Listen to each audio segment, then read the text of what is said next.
Okay, let's work problem 19-4A. And on this problem, we're asked to put together a cost of goods manufacturing schedule. So they provide us with all this information. We're going to put together the cost of goods manufacturing schedule for the entire year. So we've got a fiscal year that ends on June 30th, 2020.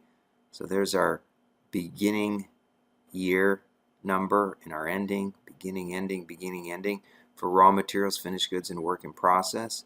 They told us what we incurred for direct labor, indirect labor. They give us a receivables balance and a few other information, sales revenue, discounts, cash, so lots of information. All right, well, learning how to put a cost of goods manufactured schedule together involves knowing what items would appear on that cost of goods schedule versus which items would not, and then sort of understanding the flow. So let's get started. Let me slide up and we can see this. So we're going to put together the financial statements for Krone for June 30th, 2020. And typically we start off with work in process, and we first jot in the beginning work in process amount, so that comes from right there, the $22,900. Then we would add in direct materials. Now, to come up with direct materials, we may have to do a calculation. Let me slide up so you can see the flow.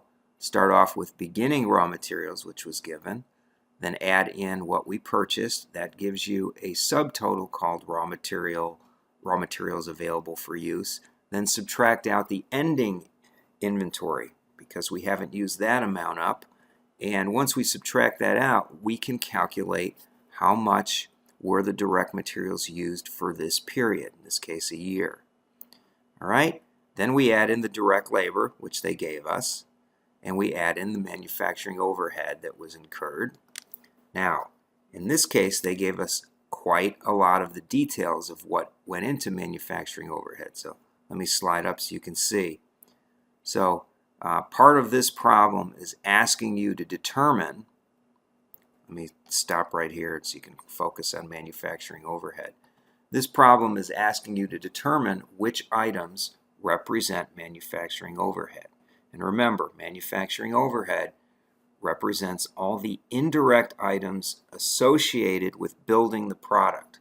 So we're not talking about selling or nothing from selling and general administrative expenses. Those are period costs that belong on the income statement, but they will never be an inventoriable cost that you would find on the balance sheet until it's sold. Manufacturing overhead is an inventoriable cost. Okay? Something that would appear in inventory until you sell it. Okay, so then we have total manufacturing costs. And now we're going to add the total manufacturing costs to the other cost we've come up with, which was the work in process. Well, actually, that gets factored in as we move on down. The other cost would be the direct material and the labor. So take direct material, labor, and overhead, and you come up with total manufacturing cost. Then, when we add in the beginning work in process, we come up with what's available in work in process, and we go through the same logic again. Subtract out the ending work in process to figure out what the final value is for cost of goods manufactured. Okay, and that's this problem.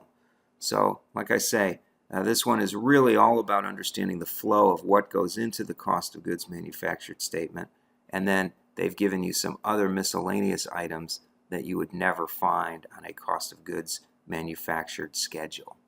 Okay, I hope you found that helpful.